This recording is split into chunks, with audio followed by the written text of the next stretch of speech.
எதையெல்லாம் அல்லாஹ் மறைப்பான், எந்த பாவத்திற்கெல்லாம் அல்லாஹ் மன்னிப்பை வழங்குவான், எந்த பாவத்திற்கெல்லாம் அல்லாஹ் மன்னிப்பை வழங்க மாட்டான் என்று வரையறுத்து சொல்ல முடியுமா? குர்ஆன் சொல்லுகிறது, சூரத்து ஜுமருடைய 53வது வசனம், குல் யா இபாதியல்லதீன அஸ்ரஃபு அலா அன்ஃபுஸிஹிம். அல்லாஹு அக்பர். அல்லாஹுடைய அழைப்பில் சிறந்த அழைப்பு அது குர்ஆனில். ஏன்? அந்த அழைப்பிற்கு சொந்தக்காரர்கள் நாம். அந்த அழைப்பு எம்மை நோக்கி பேசப்படுகிறது. குல் யா இபாதியல்லதீன அஸ்ரஃபு அலா அன்ஃபுஸிஹிம். தங்களுக்கு தாங்களே அநீதம் இழைத்து வரம்பு மீறிய என் அடியார்களே, தங்களுடைய நஃப்ஸை அநீதத்தில் வீணடித்த என் அடியார்களே, அதிகமான பாவங்களை சுமந்த யா இபாதி என் அடியார்களே. அல்லாஹு அக்பர். அவர்களையும் அல்லாஹ் அவனுடைய ரஹ்மத்தில் அடியார்கள் என்றுதான் அழைக்கிறான். தங்களுடைய நஃப்ஸை நஷ்டத்தில் உட்படுத்திய என் அடியார்களே, லா தக்னது மிர் ரஹ்மத்தில்லாஹ். அல்லாஹ்வுடைய ரஹ்மத்தில் ஒருபோதும் நம்பிக்கை இழந்து விடாதீர்கள். இவ்வளவு பாவம் நான் செய்திருக்கிறேன், எவ்வளவோ குற்றங்களை நான் செய்திருக்கிறேன். என் பாவத்தின் எண்ணிக்கை நன்மைகளை விட உலகமளவு பெரிது, ஏன் இந்த வானளவு பெரிது. ஒட்டுமொத்த மனிதர்களை விடவும் அதிகமாக நான் பாவம் செய்தவன். நான் இறைவனிடத்திலே திரும்ப போகிறேன். லா தக்னது மிர் ரஹ்மத்தில்லாஹ். அல்லாஹ்வுடைய ரஹ்மத்தில் நம்பிக்கை இழந்து விடாதீர். ஏன் அல்லாஹ்வுடைய ரஹ்மத்தில் நம்பிக்கை இழக்க கூடாது? அர் ரஹீம். ஏன் அர் ரஹீமுடைய ரஹ்மத்தில் நம்பிக்கை இழக்க கூடாது? அல் கஃபூர் அவன். இன்னல்லாஹ யக்ஃபிரு ذுனூப ஜமீஆ. ஜமீஅன். எல்லா பாவங்களும் ரப்பிடத்தில் மன்னிக்கப்படும். அல்லாஹு அக்பர், அல்லாஹு அக்பர். இன்னல்லாஹ யக்ஃபிரு ذுனூப ஜமீஆ. எல்லா பாவங்களையும் அவன் மன்னிப்பான். ஏன் அவன் மன்னிப்பான்? இன்னஹு ஹுவல் கஃபூர். ஏன் அல் கஃபூர்? அர் ரஹீம். சுப்ஹானல்லாஹி ரப்பில் ஆலமீன். இன்னஹு ஹுவல் கஃபூருர் ரஹீம். அல்லாஹு அக்பர். ஆம், உலகத்தில் எது செய்தாலும் அந்த பாவத்தை உணர்ந்து அது பாவம் என்று கருதி இனிமேல் செய்ய மாட்டேன் என்ற உறுதி கொண்டு ரப்பிடத்திலே அஸ்தக்ஃபிருல்லாஹ் என்ற ஒரு வார்த்தை சொன்னால் போதும். ஹத்த ஷிர்க், அது ஷிர்காக இருந்தாலும் அல்லாஹ் ரப்புல் ஆலமீன் மன்னித்து விடுவான். ஆம், இன்னல்லாஹ லா யக்ஃபிரு அய்யுஷ்ரக பிஹ் வ யக்ஃபிரு மா தூன ذلك லிமன் யஷா. அல்லாஹ் இணை வைப்பை மன்னிக்க மாட்டான், அது தவிர ஏனைய பாவங்களை அல்லாஹ் மன்னிப்பான். எப்போது? உலகத்திலிருந்து அவன் பிரியும் நேரத்தில் ஷிர்கோடு மரணித்தால். யா அஹி, கேளுங்கள், ஷிர்கின் நிலையில் அவன் உயிர் பிரிந்து விட்டால், இன்னல்லாஹ லா யக்ஃபிரு அய்யுஷ்ரக பிஹ் வ யக்ஃபிரு மா தூன ذلك லிமன் யஷா. மரண தருவாயை அடைவதற்கு முன்னால் அஷ்ஹது அல்லா இலாஹ இல்லல்லாஹ் வ அஷ்ஹது அன்ன முஹம்மது ரசூலுல்லாஹ் என்ற ஷஹாதத்தை ஒரு மனிதன் மொழிந்து விட்டால் அவன் செய்த எத்துணை ஷிர்காக இருந்தாலும் அல்லாஹ் மன்னித்து விடுவான். இல்லா மன் தாப வ ஆமன வ அமில அமலன் சாலிஹன் சயுபத்திலுல்லாஹு சய்யிஆத்திஹிம் ஹஸனாத். யார் தௌபா செய்து ஈமான் கொண்டு அல்லாஹ்வை நல்ல அமல்களை நோக்கி நல்ல அமல்களை செய்து வருவாரோ, அல்லாஹ்விடத்தில் திரும்புவாரோ, அவர் செய்த பாவங்களை அல்லாஹ் ரப்புல் ஆலமீன் யுபத்திலுல்லாஹ், அதை அப்படியே மாற்றி விடுவான். சய்யிஆத்திஹிம் ஹஸனாத், நன்மைகளாக. அல்லாஹு அக்பர். யா அர்ஹமர் ரஹீமீன். நன்மைகளாக மாற்றி விடுவான். உலகம் வாழும் காலம் முழுவதும் தொழுகையை விட்டவன். தொழுகையுடைய முக்கியத்துவம் புரிகிறது. கொடிய பாவம், கொடிய குற்றம், ஜினாவை விட கொடிய குற்றம் தொழுகையை விடுதல்.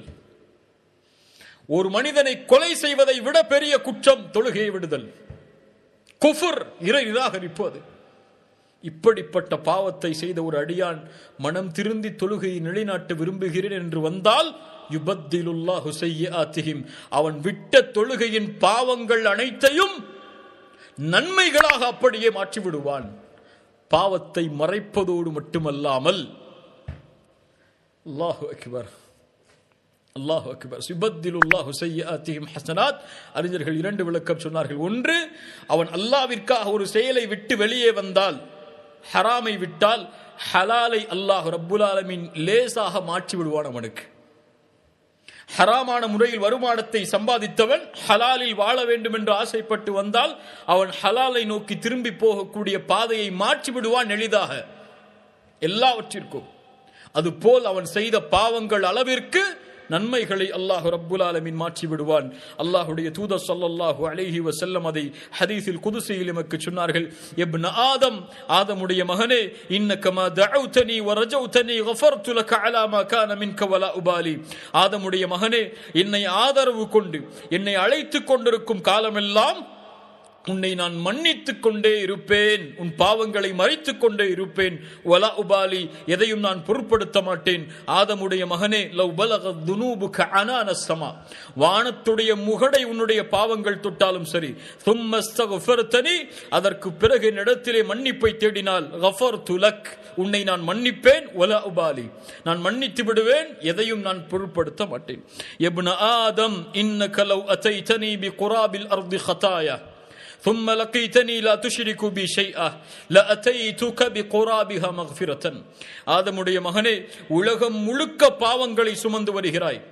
அந்த பாவத்தில் ஷிர்க் என்ற பாவம் மட்டும் இல்லாத நிலையில் நாளை மறுமையில் என்னை நீ சந்தித்தால் உலகம் முழுக்க நீ சுமந்து வந்த பாவங்களுக்கு நன்மைகளை அப்படியே மாற்றி தந்து விடுகிறேன் என்று அல்லாஹ்வுடைய தூதர் ஸல்லல்லாஹு அலைஹி வஸல்லம் ஹதீஸில் குதுஸியின் வாயிலாக அல்லாஹ்வுடைய மக்ஃபிரத்தை பற்றி நமக்கு சொன்னார்கள். அல்லாஹு அக்பர். அல்லாஹ் மக்ஃபிரத்தை விரும்புகிறான். வல்லதீன இதா ஃபஅலு ஃபாஹிஷத்தன் அவ் ظلموا انفسهم ذكروا الله فاستغفروا لذنوبهم.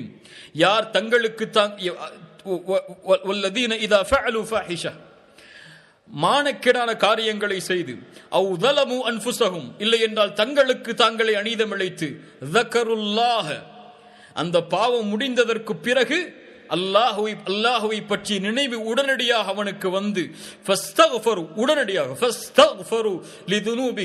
அந்த பாவங்களுக்காக உடனடியாக இஸ்திக்ஃபாரை தேடினால், அஸ்தக்ஃபிருல்லாஹ் என்று தேடிவிட்டால் என்ன ஆகும்? வமை யக்ஃபிரு ذுனூப இல்லல்லாஹ், அல்லாஹுவை தவிர அந்த பாவத்தை மன்னிப்பவர் யார்? வலம் யுஸிர்ரு அலா மா ஃபஅலு வஹும் யஅலமூன். இப்படி அல்லாஹ்வை நோக்கி வந்தவன் மறுபடியும் அறிந்து அதே பாவத்தை தொடர்ச்சியாக செய்ய மாட்டான். அவனுக்கு அல்லாஹ் ரப்புல் ஆலமீன் கொடுக்கக்கூடிய கூலி, உலாயிக ஜஸாஉஹும் மக்ஃபிரத்தும் மிர் ரப்பிஹிம், அல்லாஹ்வுடைய மக்ஃபிரத்தை உடையவர்களாக அல்லாஹ் அவர்களை ஆக்குவான். அல்லாஹ் சொல்கிறான் சூரத்துல் அன்ஃபாலுடைய 33வது வசனம், வமா கான அல்லாஹு லியுஅذிபஹும் வ அன்த ஃபீஹிம் வமா கான அல்லாஹு முஅذிபஹும் வஹும் யஸ்தக்ஃபிரூன். உங்களுடைய பிரச்சனைகள் நீங்க வேண்டுமா? உங்களுடைய கவலைகள் நீங்க வேண்டுமா? உங்களுடைய கடன் நீங்க வேண்டுமா? உங்களுடைய ஒட்டுமொத்த வாழ்க்கையும் மகிழ்ச்சியால் நிரம்ப வேண்டுமா? அல்லாஹ்வுடைய வேதனை உங்களை விட்டு தூரமாக வேண்டுமா? அல்லாஹ் இந்த பூமிக்கு 2 அமானிதங்களை கொடுத்திருக்கிறான். அந்த 2 அமானிதங்கள் இருக்கும் வரை இந்த உலகம் தண்டிக்கப்படாது.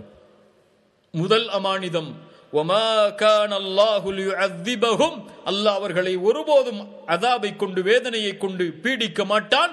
வ அன்த ஃபீஹிம், முஹம்மது ரசூலுல்லாஹ் ஸல்லல்லாஹு அலைஹி வஸல்லம் அவர்களை பார்த்து சொல்கிறான், நீங்கள் அவர்களோடு இருக்கும் வரை. ரசூலுல்லாஹ் பாதுகாப்பு அல்லாஹ்வுடைய வேதனையிலிருந்து. ரசூலுல்லாஹி ஸல்லல்லாஹு அலைஹி வஸல்லம் மௌத்தாகி விட்டார்கள், மரணித்து விட்டார்கள். அல்லாஹ்வுடைய தூதருக்கு பிறகு இந்த உலகத்தை பாதுகாக்கக்கூடிய சக்தி எது? அல்லாஹ்வுடைய வேதனையிலிருந்து. அல்லாஹ் சொல்கிறான், வமா கான அல்லாஹு முஅذிபஹும் வஹும் யஸ்தக்ஃபிரூன். நீங்கள் இஸ்திக்ஃபாரை செய்து கொண்டிருக்கும் காலமெல்லாம் அல்லாஹ் ரப்புல் ஆலமீன் உங்களை தண்டிக்க மாட்டான். அல்லாஹு அக்பர். ரசூலுல்லாஹி ஸல்லல்லாஹு அலைஹி வஸல்லம் அவர்கள் சொன்னார்கள், அல்லாஹ் ரப்புல் ஆலமீன் கூறுவதாக, ஒரு அடியான் பாவம் செய்கிறான், அல்லாஹும்ம ஃபிர்லி ذنبி, யா அல்லாஹ் என் பாவத்தை மன்னித்து விடு என்று கேட்கிறான். அல்லாஹ் ரப்புல் ஆலமீன் சொல்கிறான், மலக்குகளை பார்த்து, இந்த அடியான் மன்னிப்பை செய்தான், பாவத்தை செய்தான், இவன் இந்த ரப்பாகிய நான் தான் மன்னிப்பேன் என்று என்னிடத்திலே மன்னிப்பை தேடுகிறான். என்று அறிந்த நிலையில் அவன் பாவத்தை நான் மன்னிக்கிறேன் என்று அல்லாஹ் ரப்புல் ஆலமீன் கூறுகிறான். மறுபடியும் அந்த அடியான் அதே பாவத்தை தொடர்கிறான். மறுபடியும் கேட்கிறான், யா அல்லாஹ் என்னை மன்னித்து விடு என்று. அல்லாஹ் கூறுகிறான், இந்த அடியான் நான் ஒருவன் தான் பாவங்களை மன்னிக்க தகுதியானவன் என்று என்னை அழைக்கிறான், அவனை நான் மன்னிக்கிறேன் என்று. மறுபடியும் திரும்புகிறான் அதே பாவத்தில், யா அல்லாஹ் என்னை மன்னித்து விடு என்று மறுபடியும் கேட்கிறான். அல்லாஹ் ரப்புல் ஆலமீன் சொல்கிறான், இந்த அடியான் நான் ஒருவன் தான் பாவங்களை மன்னிக்க தகுதியானவன் என்று என்னை அழைக்கிறான், அவனுடைய பாவத்தை நான் மன்னிக்கிறேன் என்று. மேலும் கூறுகிறான், கத் கஃபர்து லி அப்தி ஃபல்யஃஅல் மா ஷா. ஸஹீஹ் அல் ஹதீஸ். அவனை நான் மன்னித்து விட்டேன், அவன் எதை வேண்டுமோ செய்து கொள்ளட்டும் என்று. ஃபல்யஃஅல் மா ஷா, அவன் எதை வேண்டுமோ செய்து கொள்ளட்டும் என்று. இந்த ஹதீஸை அதிகமாக பாவங்கள் செய்யலாம் என்று எடுத்துக்கொள்ளக்கூடாது. ஒரு மனிதன் என்பவன் பாவங்களை செய்யக்கூடியவன்.